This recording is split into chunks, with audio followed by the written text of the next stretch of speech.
저는 오늘 이 말씀을 가지고 새롭게 하소서라는 제목으로 하나님 말씀의 은혜를 나누려고 합니다. 오늘 함께 나눈 말씀에 등장하는 사람은 레위라고 하는 세리입니다. 이 세리였던 이 레위는 다름 아닌 예수님의 제자가 된 우리가 잘 알고 있는 마태입니다.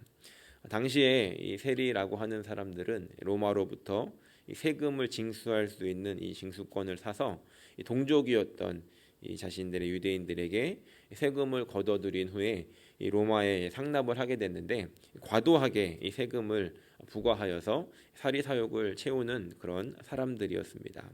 쉽게 말해서 이 세리들은 이 로마에 빌붙어서 동족의 피를 빨아먹는 그런 자들이었습니다. 그래서 이들은 그들의 공동체로부터 거절을 당했는데, 특별히 이들이 함께 모였던 그 회당에서도 출교가 되어졌고, 또 죄인 취급을 받았기 때문에 사람들과도 함께 식사할 수 없었습니다. 이들은 돈은 있었고 힘도 있었지만 늘 외로웠고 또 영적인 가난에 시달렸던 사람들이었습니다. 그래서 유대인들 사이에도 끼지 못하고, 또 그렇다고 로마인들 사이에도 낄 수 없었던, 그래서 이 자신들과 같은 처지에 있는 세리들끼리나 겨우 어울릴 수 있었던 그런 사람들이었습니다. 물론 그럼에도 불구하고 이 세리라는 역할을 하기 위해서는 행정적인 능력도 있어야 됐고, 또 다양한 언어를 구사할 수도 있어야 하고, 또 그동안 가지고 있었던 모아놓은 부를 가지고 있는 그런 사람들이었습니다. 오늘 우리가 만나볼 수 있는 이 레위 마태는 바로 그런 사람이었습니다. 그 레위가 오늘 예수님의 부르심에 반응하는 장면을 우리가 보고 있습니다. 27절에 이렇게 기록합니다. 그 후에 예수께서 나가사 레위라 하는 세리가 세관에 앉아 있는 것을 보시고 나를 따르라 하시니, 그리고 28절에 보니까 그가 모든 것을 버리고 일어나 따라갔다라고 기록합니다.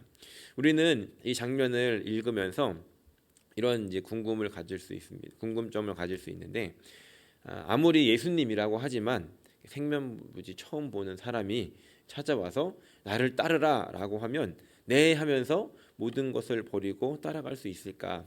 그러니까 우리는 쉽게 그냥 이렇게 했구나, 예수님이니까 그럴 수 있지라고 생각할 수 있지만, 이 부르심의 과정 속에는, 이 짤막한 이 두 절의 말씀 속에는 분명히 어떠한 과정들이 있었을 거라는 겁니다. 이 마태는 이 레위는 세관에 앉아서 세금을 징수했습니다. 이거는 어떤 사무실에 들어가 앉아 있는 것이 아니라 사람들이 많이 다니는 그 길에다가 테이블을 펴놓고 앉아서 세금을 징수하는 그런 사람이었습니다. 그러면서 사람들이 많이 다녔다 보니까, 그리고 그 지역에서 예수님께서 활동을 하셨기 때문에 아마도 이 레위는 이미 예수님에 대한 소식과 소문도 들었었고, 또 예수님이 활동하시는 모습들도 보았었고, 또 그 예수님의 모습에 반응하는 사람들도 보았을 것입니다. 이 세관에 앉아서 외로움과 또 여러 가지의 상황 속에서 갈등하고 있었던 그 레위의 마음 속에서도 그 예수님의 말씀이 들려지게 되었고, 자신의 인생에 대해서 아마 진지하게 고민하고 생각하면서 이게 맞나라는 그런 퀘스천을 던지고 있지 않았겠습니까? 예수님에 대해서 더 알고 싶고, 또 예수님에 대해서 궁금하고, 이 내면의 마음속이 말랑말랑해져 있는 그런 상태가 되어 있을 때 예수님은 그 레위를 찾아와 부르셨습니다. 아마도 그 길은 예수님께서 자주 왔다 갔다 하시는 길이셨을 것입니다. 그런데 그날은 유독 예수님께서 그 마태를, 그 레위를 향해 가셨고, 그때 부르셨을 때 그 마음에 갈등하고 있었던 그 레위는 예수님의 나를 따르라 라고 하는 한마디에 모든 것을 즉시 버리고 그 자리를 떠날 수 있게 되었다는 겁니다. 우리가 알듯이 베드로를 비롯한 어부 출신의 제자들도 그러한 과정들이 있었습니다. 그리고 예수님 앞에서 그런 과정들이 있었기 때문에 예수님께서 나를 따르라 라고 했을 때 그 배와 그 모든 것들을 버리고 예수님을 따를 수 있었던 것입니다.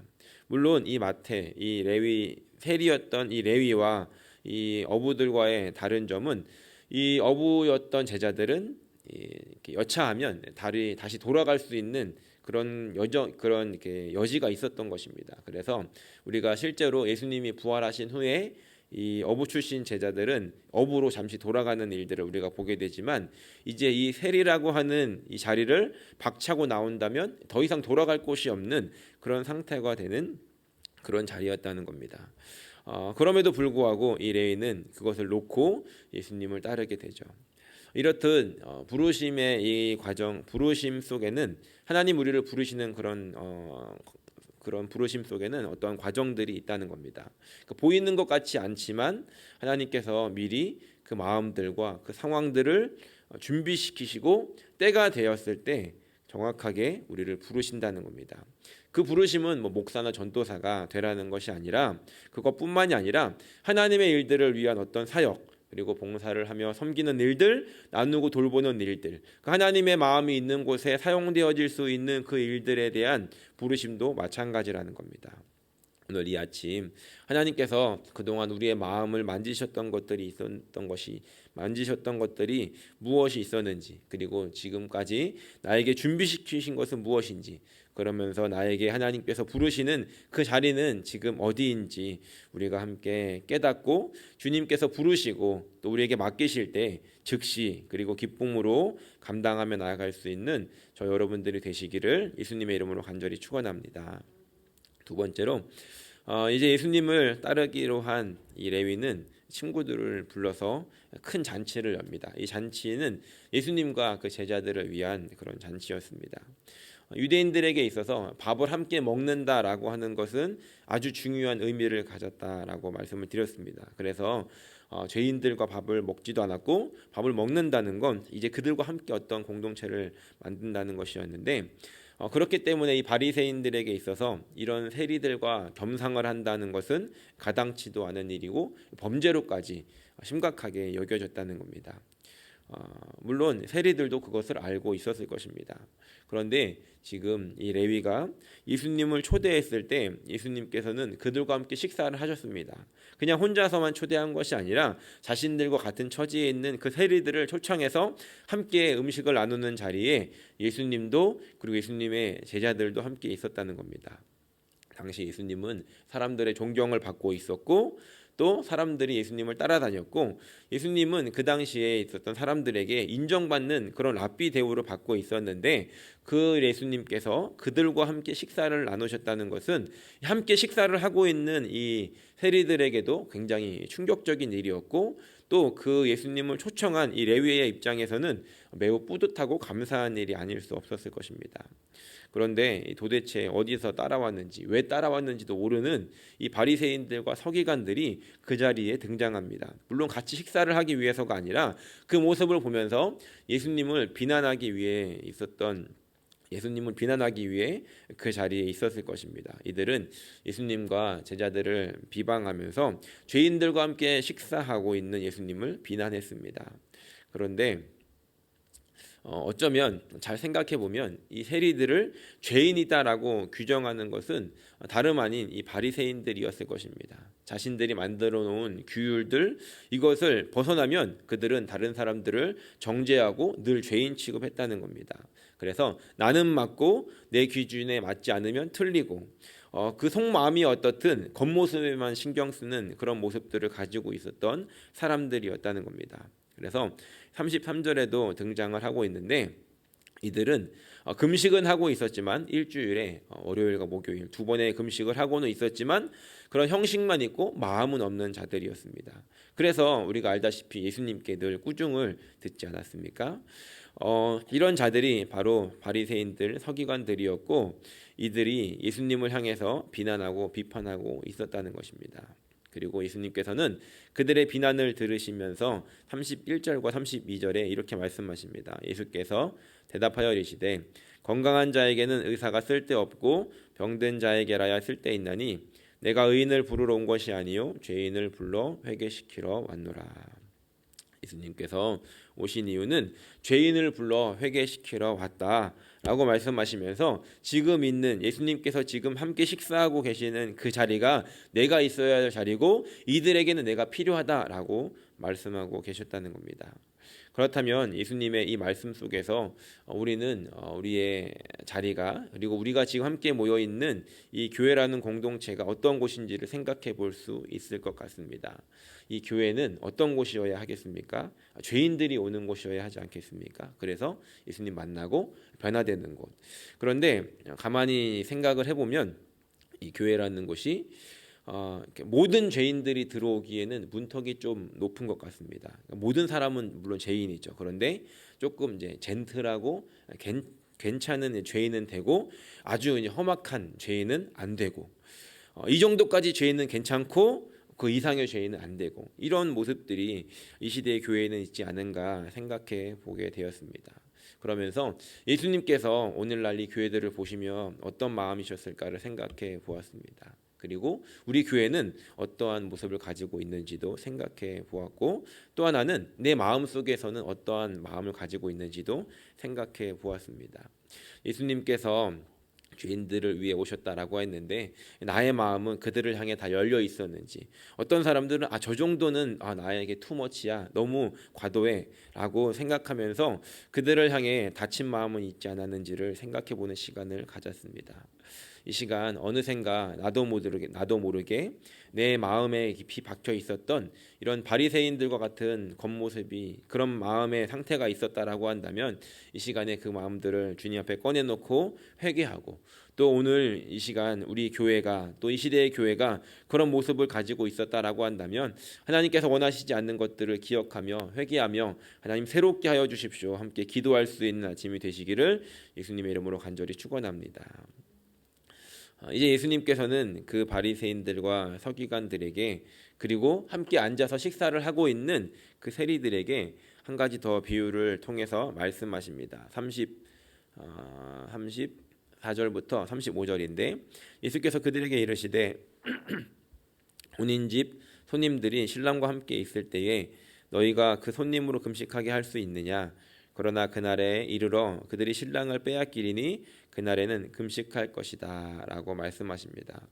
지금 예수님께서 이 땅에 거주하시고 계시는 그 당시의 시간으로 봤을 때 그 지금은 잔치 시간인 것이죠.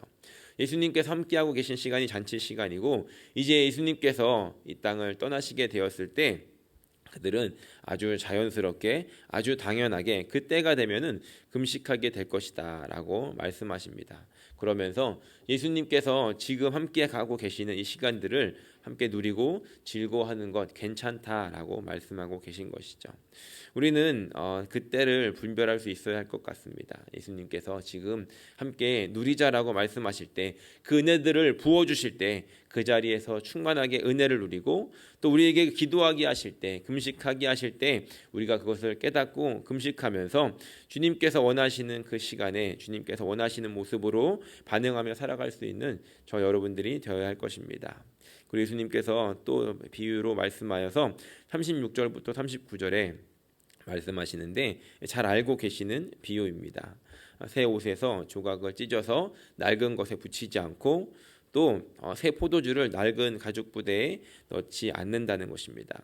예수님께서 이 땅에 오심으로써 사람들과 하나님과의 그 관계에는 새로운 언약이 시작이 된 것입니다. 그렇기 때문에 새로운 방식이 필요했고 새로운 모습이 필요했다는 것입니다.